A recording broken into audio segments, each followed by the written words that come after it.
And I also should thank my colleague K. Manjunath to give me this opportunity to address GFGC on a web seminar. And this is the effect of Corona, first and foremost effect I can say. If there would have been a Corona effect, I think we would have come over there on offline and we would have had a discussions and we would have a seminar on as a continuous education programs. And how the Corona has changed. One second. Hello.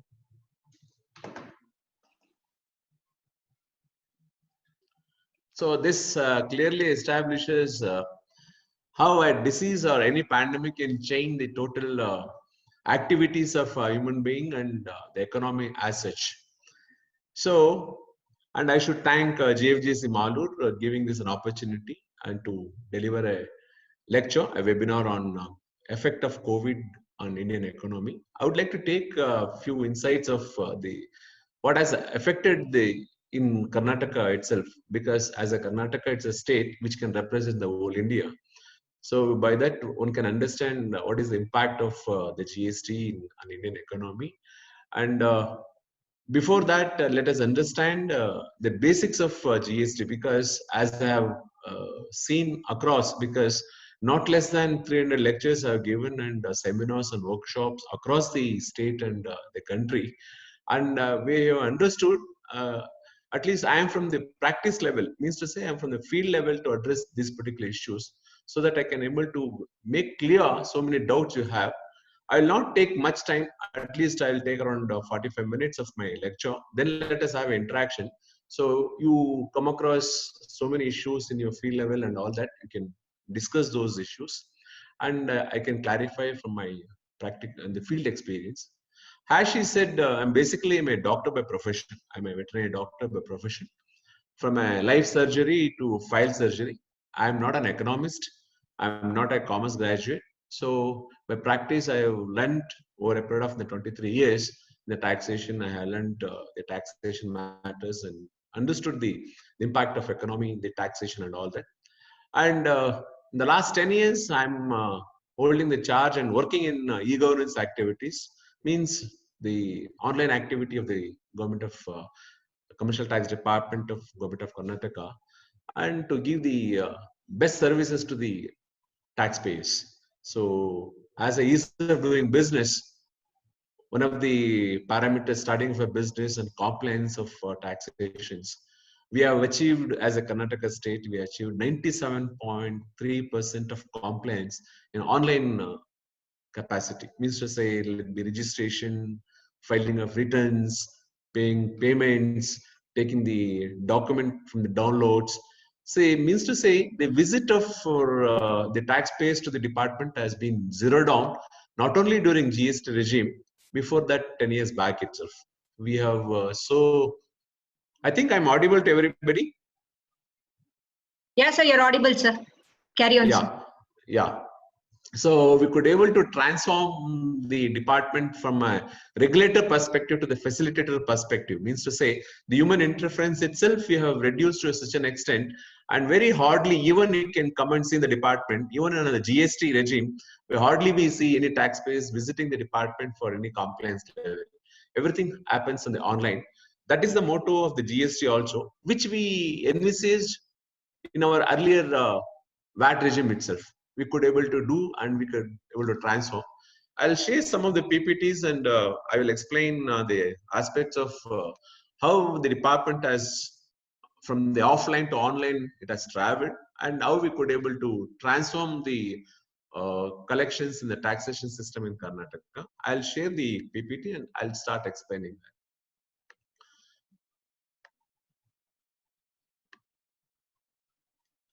Yeah. Today's topic what has been given is, I think, can people can see the PPT? Yes, sir. Yeah. We are able to see you, sir. Yeah. Impact of COVID-19 and GST and per se in economy of India. I started, this is the topic I have taken, you have been chosen.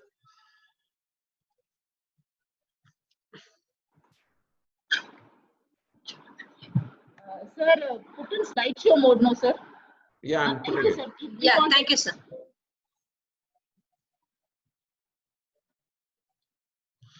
Yeah, they start with the famous quote of Dr. APJ Abdul Kalam.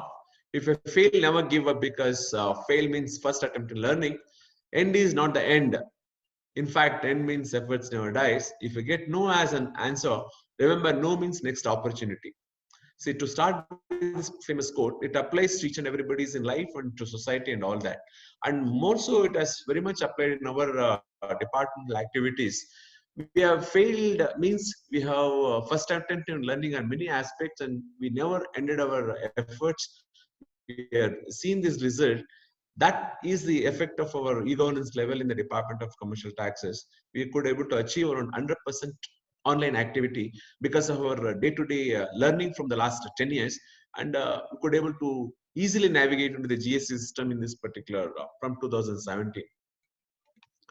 And this one picture can explain, people have now understood about how the GST was foreseen before it is implemented.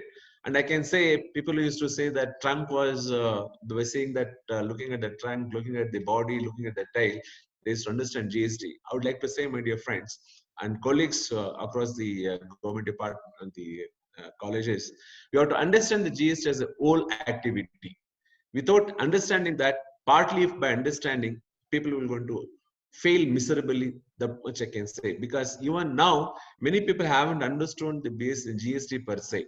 I would like to say a simple basic difference between the earlier tax regime and the GST. A simple difference between earlier VAT to the GST is giving input tax credit. I think everyone knows what is output tax and input tax, and it is the two sides of a same coin. Like what is to the supply side is output, what is the inward supply side is the input. Okay, this input tax credit, what actually the purchases what has been set off from the output tax within the VAT regime.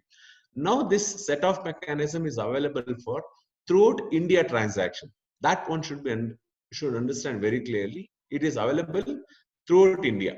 Means to say, a Karnataka buyer, if he purchases any goods from the Uttar Pradesh, for that particular tax, what he has paid to the Uttar Pradesh government, and the Karnataka taxpayer can take a set off, which was not there earlier in the VAT regime. Across 29 states or 7 union territories and an union, it was never there an input tax rate mechanism, because the tax credit itself is to act as a cascading effect. You're all aware of it, as day-to-day people are teaching and learning these things. It is asking a cascading effect, and it is to cause the distortion in the economy. So that has been taken out from this particular aspect and made seamless flow of input tax credit in the GST regime. This is one of the major benefits of GST regime. And let us look at our e-governance activities in the state of Karnataka. What we could able to get. See, we could able to get a National E-Governance Award in 11-12 for implementation of e-Sugam. Means is a delivery note, what we call it as, for the movement of goods from one place to another place. The same e-Sugam, now it has become a national e-way bill. I would like to emphasize what we started in state of Karnataka, e-Sugam, now it is a e-way bill across the country. In fact, by implementing e-way bill or e-Sugam, we could able to increase the compliance of more than 3 to 4,000 crores per particular month. Because whoever the evasion dealers are there, and where we made it as a mandatory to put the uh, e-Sugam, that is e-way bill, the tax compliance started improving and evasion has come down. So for that introduction of e-Sugam, we got 11-12 National E-Governance Award. And even in 12-13, we could able to get a Prime Minister's Award for Excellence in Public Administration. And many states had replicated before GST itself. This e-Sugam, e-Soviga, e-payment, e-credit means all online activities of state of Karnataka. It was replicated in across the states before GST. And you can also, one can log on to the drp.go.in and you can see the best practice of by the government of India promotion. The Karnataka stands first, and we could able get a 97 to 100% compliance and e-governance activities. That's our achievement in Karnataka Commercial Tax Department. And in the GST also, we have contributed a lot to the GST implementation. Let be written format, registration formats, or the other compliance activities. We have immensely contributed to the GST. And why actually the GST should have been there? You can make it out very clear in this particular slide of ease of doing business. From in 2017, we stand at this level of 130, the ranking among 190 economies. Whereas in 2020, if you look at it, the new report, the India ranks in the ease of doing business at the 63 ranking. That clearly shows implementing GST in 2017, one of the factor. What I mean to say, there are 7 to 8 factors like labor, land, studying for business, and many other reforms that are there, which comprises to rank the ease of doing business. In this, even the compliance in GST and making the GST to happen in India in 2017, I can say it has helped in ranking the India to the 63rd level. And I don't think this 63rd level, it will be maintained for a period of time to get a better picture for the next and subsequent years. As you all already seen, this corona, I don't think it is going to help us in any way. Not only it has affected the human life, and it has affected the economy in a very different way. And just to, in a quick glance at the whatever the collections we have got in across the country. From 17-18, we introduced GST in July 17. From 20,000 crores to August 95,000. You can see more or less in 17-18, 18-19, and even 19-20. More or less 95,000 to lakh crore we used to collect. And you can see in 1920 from November onwards, November, January, February, we can see we are always crossed 1 crore. Earlier to that, you can also see from 18-19, April 18, we crossed 1 lakh crore. If you look at 17-18 and 18-19, there is a demarcation of jump in collections of the GST. One of the major attribute we can put it as I already said, introduction of e-way bill. What we said as Usagam used to do in Karnataka, the same was implemented. Our National Institute of National Informatics Center, Bangalore. That's on second floor. We have an office. They are the software developer for all over India. We introduced that e-way bill. By introducing e-way bill, we could able to see the collection pattern. You can see it has always increased month on month and month on month, except it affecting the few months. That's way the e-way bill has contributed a lot for collection GST. And now you can see one of the factors of corona effect. You can see the lockdown started somewhere in 24th nationwide lockdown, whereas in state of Karnataka we started lockdown partially from 12th and 14th itself of March. That we can see the collection, it has declined to 97,000 crores. I'll show some other slide later. What is impact in month of April itself? This is a graphical representation of how the growth of revenue is there month on month and month and year and by. And I'll share this particular PPT with the college authorities, and you people can make use of it whenever it is required later. Okay, this is how. And you know why GST, which I said in all indirect taxes administered by the center and state got merged into this, and no multiple taxable events which were there at different levels, entry level and supply level, at the sale level, all that been removed, and uniform classification brought about very clearly, and all exemptions were removed, and whatever the complexities we had, we could able to remove. And I'll not go to the details of basics of that because you're all are aware of it. The major the effect of GST implementation is cascading effect. I can explain the cascading effect. What do you mean by tax on tax? Means to say, right from the import till to the consumption. Earlier, if you would have seen, there was an customs duty, there was an excise duty, there was a service tax, there was entry tax, there was central sales tax, there was a value added tax. Now all that has been gone. It has been uniformly brought into as one particular taxation is GST, so that you'll get a credit mechanism at each and every level.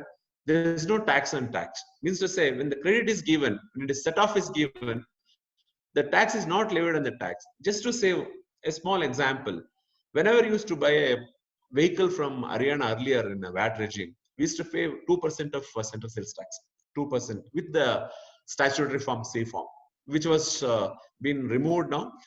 On the 2%, once again, the local tax of 14.5% of vehicle we used to levy in Karnataka, we used to levy on that tax on 2%. That is tax on tax. Whereas now, the vehicle taxes in GST is 28%. Whatever the 28% is paid by Haryana taxpayer, that will be given a set off in Karnataka. Only we are levying tax in the value addition.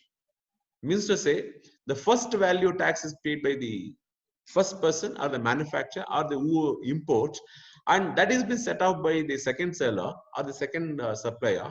Only it pays the tax on the value addition. So what actually the tax is paid earlier, once again the supplier doesn't pay the tax on that, the same tax. This is tax on tax. So this has been removed very much in tandem. This is the major takeaway in the GST. And there's another pictorial representation of how the different taxes were there and how we merged into make into a one goods and service tax. For example, when we import, we used to levy customs duty. The same goods which are manufactured, we used to levy excise duty. And then if it is sold, we used to levy sales tax at the VAT. And if the goods are entered to different local area, we used to levy entry tax. And different services used at a different level from import till to the consumer level. Like for example, in telephone bills or transportation or forwarding or postal, whatever the services, logistics, used to levy service tax. All these used to act as a cascading effect for the ultimate consumer. The cost of the product used to be increased. Even we had entertainment tax, luxury tax, all that is been merged to become a goods and service tax in from 1/7/2017. This is what, in a nutshell, we can say. These are all the central taxes: excise duty in farm and toilet articles, service tax, countervailing duty, central sales tax, cess and surcharges. Everything got merged, become a CGST. And for the SGST, value added tax, purchase tax, entertainment tax, luxury tax, betting tax, and cess and surcharges, all is been merged. You may wonder, sir, why there is two taxes once again, CGST and SGST. My dear friends, yes, still our constitution gives a federal type of governance. So center and states we have. We need resources for both the center as well as the state. For example, if you say 28% the rate of tax for the motor vehicle, GST is 28%, whereas central GST is 14%, state GST is 14%. And it will be so transparent in the invoice, everybody can make it out what is the tax he is paying. That transparency was not there in earlier laws. That's what one should make it out. If you go and ask any taxpayer or any, even so many officers, officials, whoever it is, they never knew what is the rate of tax actually they are paying onto the commodities in earlier services also. Whereas in present day, everyone knows on invoice the tax is shown and it is very visible. So that's more very clear in GST regime. So that's way the GST has helped in evolving a single unified market across the country. It has made a one market, whereas earlier 29 states were there. We had a 29 markets. Now it is only one market. Any business person can set up his business across the state without any worry about what is the rate of tax in different commodities. Just I would like to say one example. Mobile phones earlier, it was levied at 14.5% in state of Karnataka, 5% in Tamil Nadu. So the difference, you just imagine what is the difference, or 5% here or 14.5%. Always people used to think where to set up a business. We had a 5%, they had a 14.5%. The difficulty was there. So they have to plan what is the rate of tax to be. One second.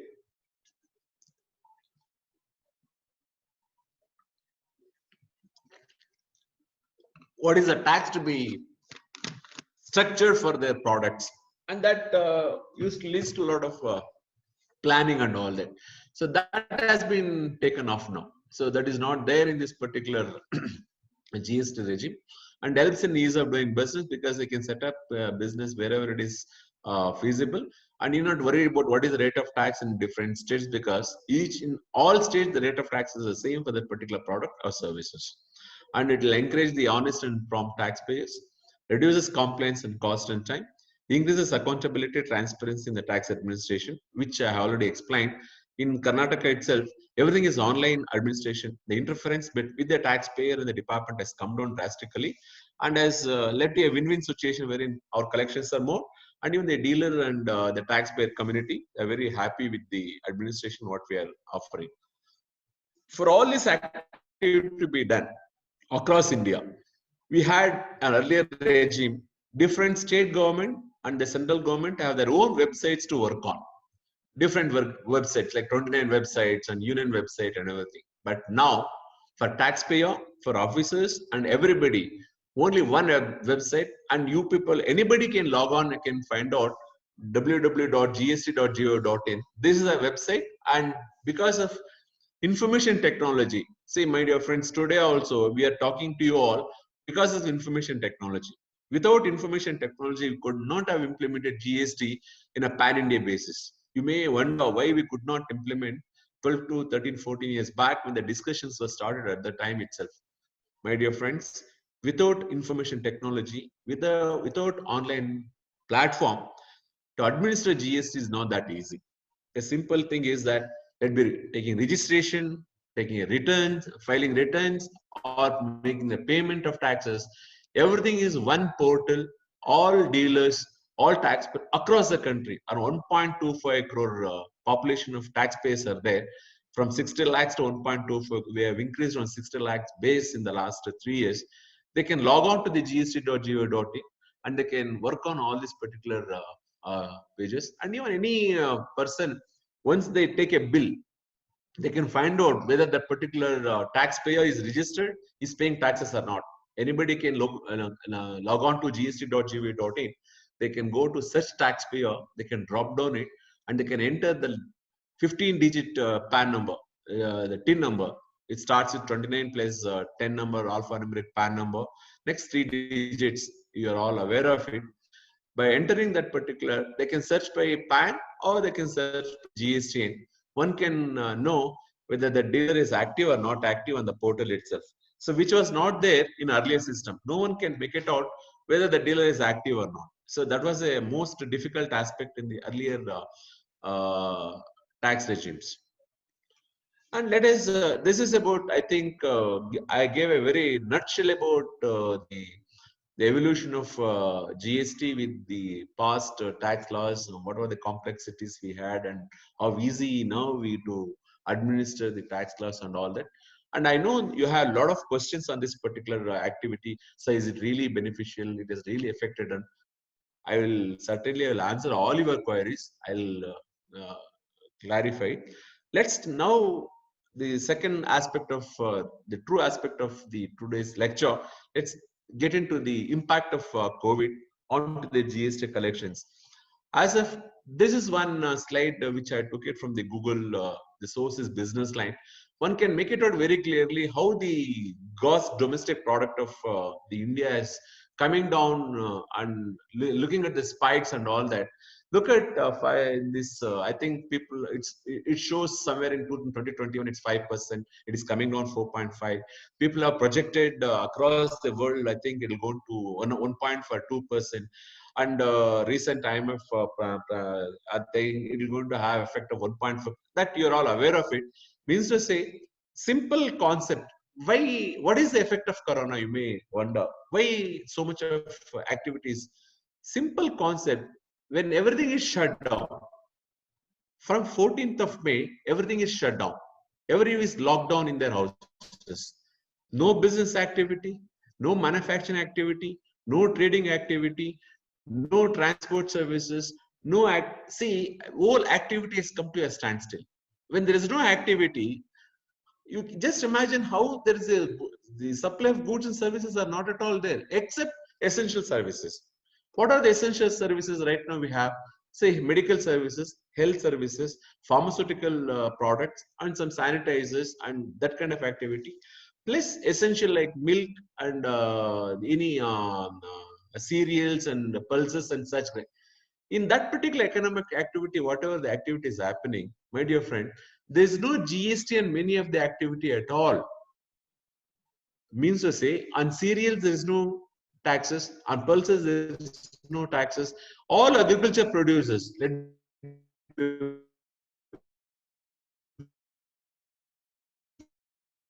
fruits and vegetables, there's no tax at all. Tax what on the pharmaceutical. The two pharmaceutical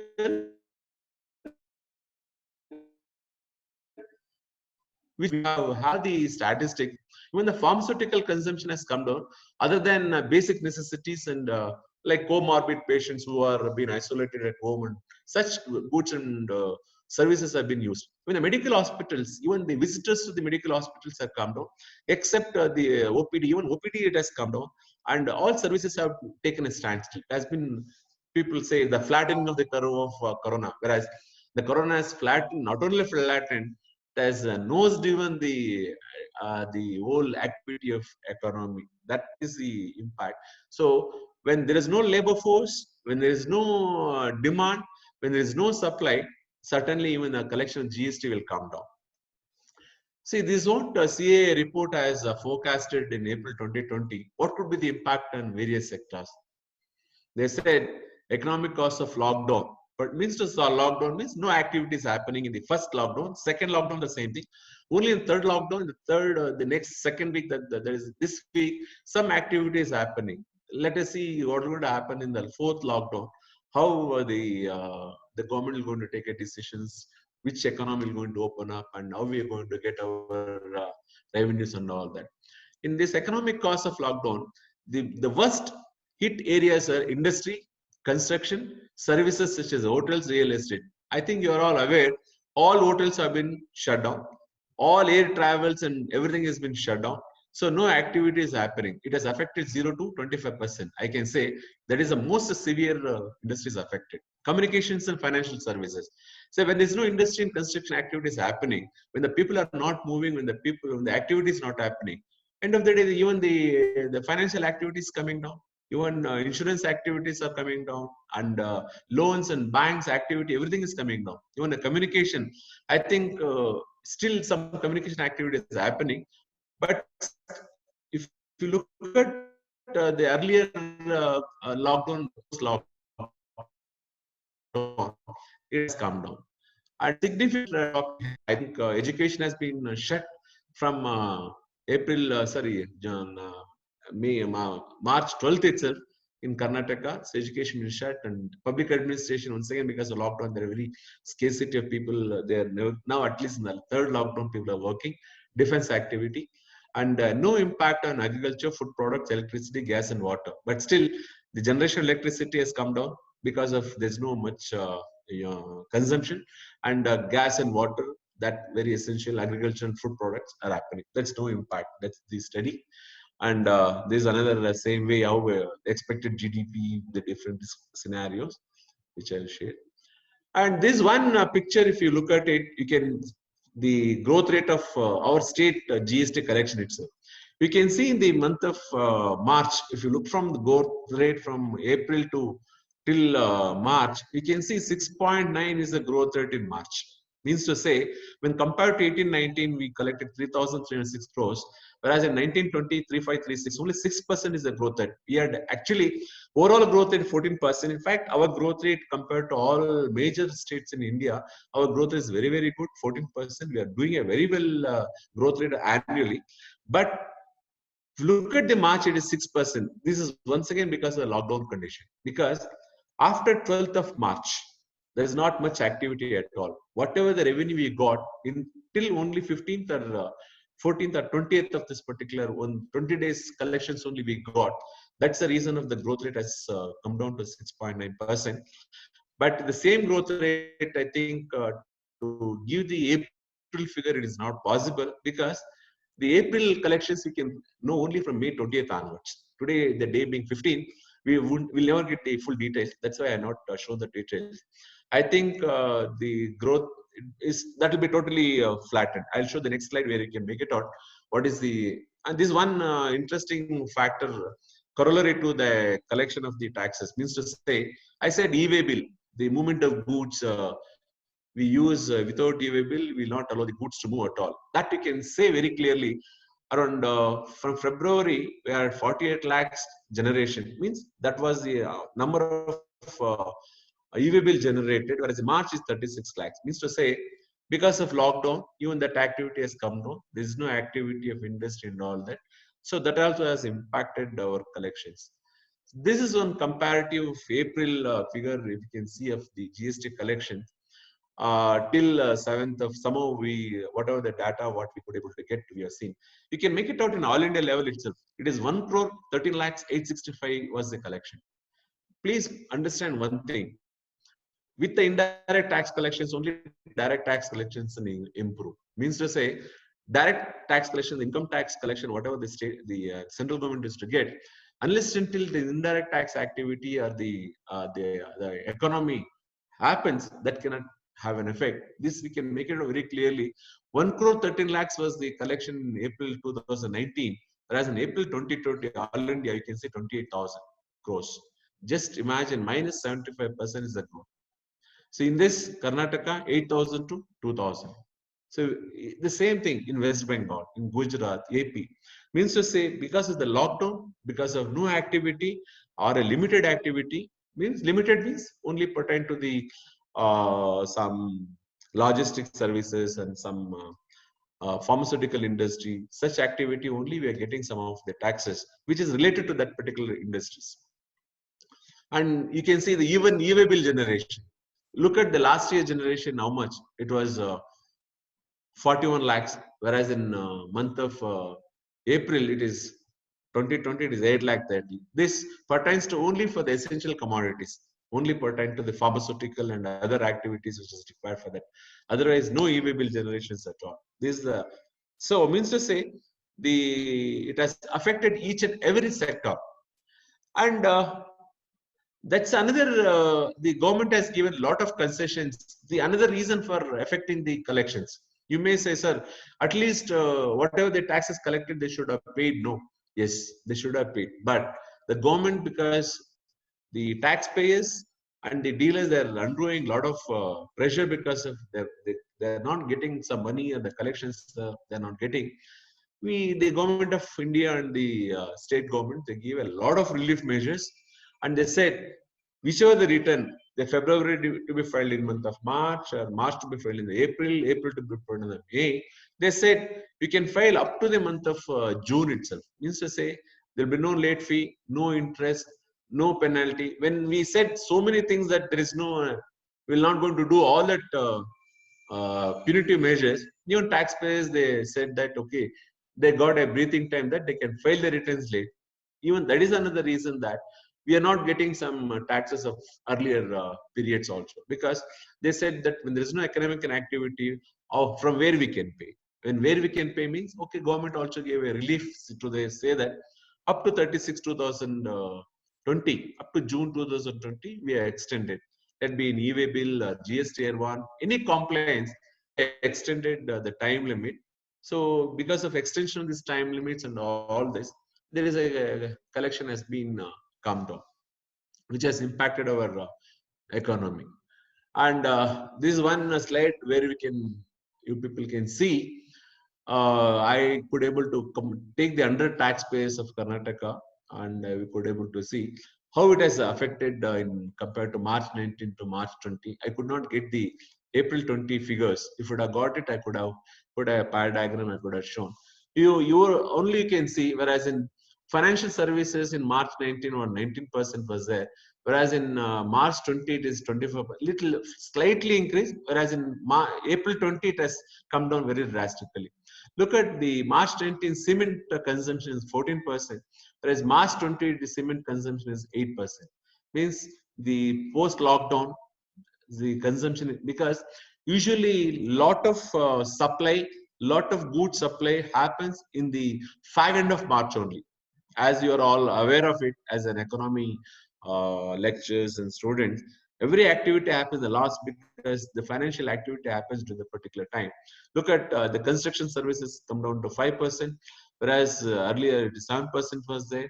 Even transport services 6%, yeah, transport 5%, support services 7% to 12%, because you are little more increase in support services because you have software and information technology come into picture, which has taken a offbeat. Whereas the effect of COVID on information technology is means the lot of activities happening. That today also we can make it out. Without information technology, we wouldn't have had this webinar at all. Even this is one steel and articles that also come down to 1%. Professional services from 4% to 2%. We can just look at this particular slide. We can come across how it has impacted different sectors of the economy. So overall, I can put it very clear with the example of the state of Karnataka picture, because ನಮ್ಮ ಕುವೆಂಪು ಅವರು ಹೇಳಿದಂಗೆ Karnataka is nothing but another small country like India. It replicates in every activity, let it be culture, let it be industry, let it be art and culture, civil, everything, even in literature. It's a replica of it. That clearly shows once we see what happens in Karnataka, we can exponentially, we can extend it to the other part of India also, which has shown some of these slides, how different states have performed in different in this post-COVID period. So in nutshell, I would like to say it has impacted very severely. Around collection about minus 75%. It has impacted minus 75 means you can imagine in the April it is already we are lost. In the May we already lost. So I can say very straight away, conservatively, 2 lakh crore of taxes we have lost. 2 lakh crore. You can just make it work backwards. You can understand. So in the last 1 year, we got around 12 lakh crore, whereas in 2 lakh crore already we lost in month of April and May. And also, though we are lost in April, May, and also partly in March also. So it has, which in that way it has impacted very severely for us, and it has affected not only Karnataka, across India and global. And you might have come across 2 months, 2 days back, our Prime Minister of India gave a very vocal slogan to say self-reliant India. Sir has given, the Prime Minister has given a lot of stimulus package. Let us see how we are going to, how this affect on our the future economical stimulus, with the local production being more vocal and making more global. I think we can combat and we can overcome this particular effect of COVID on our GST. And I think a lot to learn in this COVID time. As Raju sir said, it will going to restructure our lifestyles and restructure our workforces. It will restructure our, make people to more sanitization and social distancing. In fact, Government of Karnataka, Commercial Tax Department, as I also one of the person in that, we involved in post-COVID-19 activity in Dasralli and Yelahanka zone of BBMP area of Karnataka, Bangalore. We could able to implement quarantine surveillance and the social distancing measure. And I request everybody, stay home, stay safe, and see what best we can work from home, and the way we are working from online. And that way it will going to restructure. It will help the economy in days to come. Stay safe and stay home. Thank you one and all to give an opportunity. Let's have question and answers interactions on this particular topic. I hope I could able to